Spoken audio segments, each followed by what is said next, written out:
श्रावक का 8वां व्रत दंड विरमण व्रत। अनावश्यक हिंसा से अपने आप को उपरत करना, उससे ऊपर उठाना।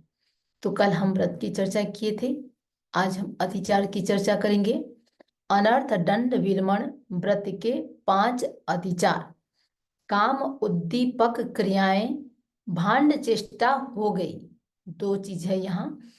काम भावना को उद्दीप्त करने वाले, प्रदीप्त करने वाले, उसको उत्तेजित करने वाले, बढ़ाने वाली क्रियाएं, और भांड चेष्टा हो गई दूसरों को हंसाने के लिए अपने शरीर के अंगों को अजीब सा बनाना, कुचेष्टा करना, इस प्रकार की कोई यदि क्रिया हो गई।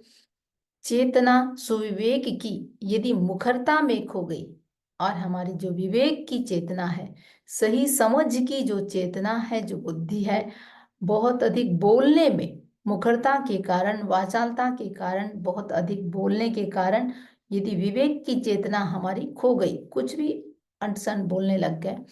अस्त्र शस्त्रों का किया संयोग निरहेतुक कभी। अस्त्र शस्त्र जो भी मारक शस्त्र आदि का प्रयोग है, संयोग निरहेतुक कभी, बिना किसी प्रयोजन, बिना किसी हेतु, बिना किसी कारण उसका यदि हमने संयोग किया, प्रयोग किया, उपयोग में लाया, काम में लिया, हुआ उपपरिभोग का अतिरेक, ये दुष्कृत सभी। इस प्रकार उपभोग जो बार बार काम में, उपपरिभोग बार बार काम में ली जाने वाली, या जो एक बार काम में ली जाने वाली, जो भी हमने एक सीमा रखी थी, मर्यादा रखी थी, उसका हमने अतिरेक कर दिया, लांघ दिया, ज्यादा मात्रा में कर ली। ये दुष्कृत सभी, ये सारी की सारी अपने आप में दुष्कृत है, पापकारी प्रवृत्ति है। और इस प्रकार हुआ है, जो मैं देवस्यो यारो को तस्मिच्छामि दुक्कड़म, तो मेरे अतिचार सब निष्फल हो। कामोद्दीपक क्रियाएं भांड चेष्टा हो गई, चेतना सुविवेक की यदि मुखरता में खो गई। अस्त्र शस्त्रों का किया संयोग निर्हेतुक कभी, हुआ उपपरिभोग का ये, हुआ उपपरिभोग का अतिरेक, ये दुष्कृत सभी। जो मैं देवस्यो अय्यारों को तस्मिच्छामि दुक्कड़म। 9वां व्रत सामायिक व्रत। नवमम सामायिकव्ययम।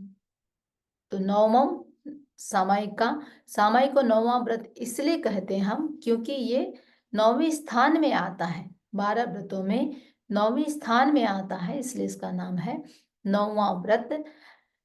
नवम व्रत सावध्य योगों से विरति समतामयी।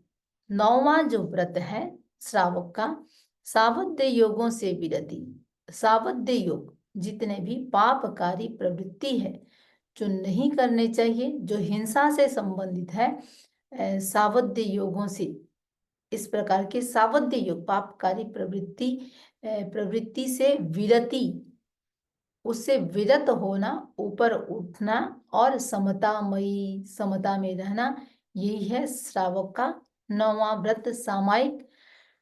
कितने करण कितने योग से? 2 करण 3 योग। मन वचन काया से न करना न कराना। मैं करूं सामायिक सही, इस प्रकार का जो सही सामायिक है उसको मैं करता हूं।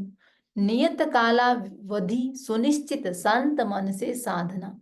नियत, एक जो नियत, एक जो सीमा की गई है, कालावधि जो अवधि है, अवधि समय की जो अवधि है, जो समय निश्चित किया गया, नियत कालावधि, एक जो 48 मिनट की कालावधि, सुनिश्चित जो निश्चित किया गया है, शांत मन से साधना, उसको मैं एकदम शांत मन से उस साधना को मुझे करना है। कैसे करना है? एक लय से, एकदम उसमें एकाग्र होकर के, एक रस से एकदम डूब करके, उसमें तन्मय होकर के, आत्महित आराधना, इस प्रकार जिससे आत्मा का हित हो, उसकी मुझे आराधना करनी है, साधना करनी है। धर्म है समता, विषमता पाप का आधार है। धर्म क्या है? यदि एक शब्द में कहें, समता। पाप कहाँ कहाँ लगता है या अधर्म क्या है? जहां जहां राग और द्वेष है। तो धर्म हुआ समता, जहां राग द्वेष से ऊपर उठ करके एकदम आत्मा में रहना। विषमता, और विषमता पाप का आधार है। जहां पर भी मन में किसी प्रकार का उद्वेग है, आवेग है, हम समता से रहित हो रहे हैं, वो सारे के सारे जो विषमता है वही पाप का आधार है। वहीं पर पाप का फाउंडेशन वही है, विषमता। जैन शासन के निरूपण का यही बस सार है। जैन शासन के निरूपण का यही बस सार है। यदि जैन शासन का मूल यदि हम देखें, फाउंडेशन क्या है, वो कहना क्या चाहता है? एक ही बात, बस समता। तो सार यदि मक्खन यदि देखा जाए जैन शासन का, वो है समता में रहना। त्याग कर सावध्य चर्या सुखद सामायिक करो।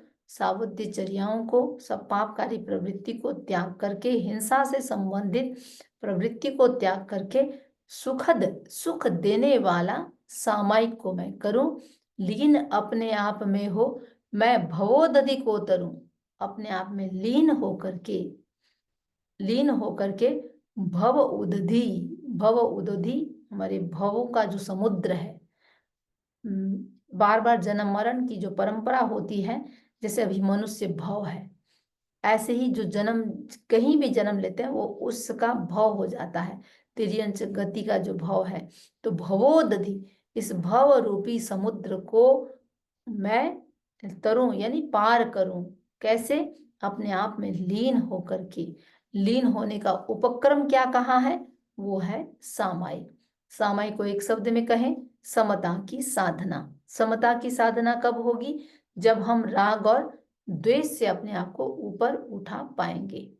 तो नवमम सामाय वयम, नवम व्रत सावध्य योगों से विरति समतामयी।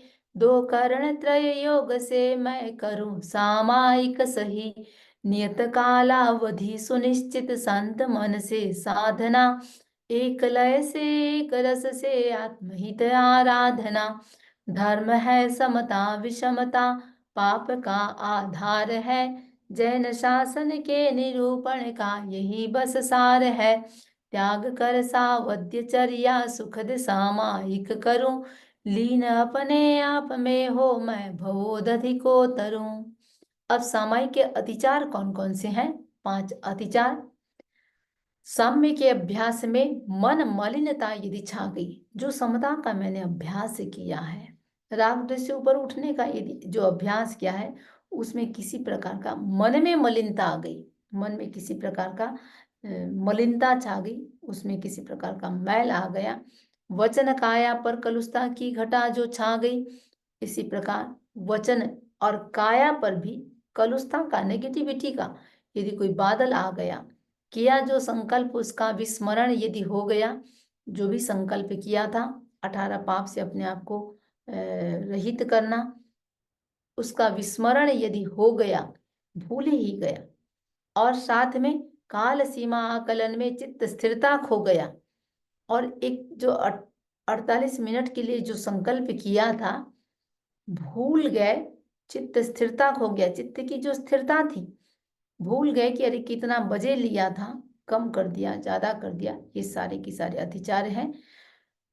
तो जो मैं देवस्यो यार को तस्मिच्छामि दुक्कड़म, इससे मेरी सारे जो भी पाप लगे हैं वो सब मेरा मिथ्या हो, दुष्कृत हो। साम्य के अभ्यास में मन मलिनता यदि आ गई, वचन काया पर कलुषता की घटा जो छा गई, किया जो संकल्प उसका विस्मरण यदि हो गया, काल सीमा कलन में चित्त स्थिरता खो गया। इस प्रकार हमारा ये श्रावक का 9वां व्रत सामायिक व्रत है। ओम हर।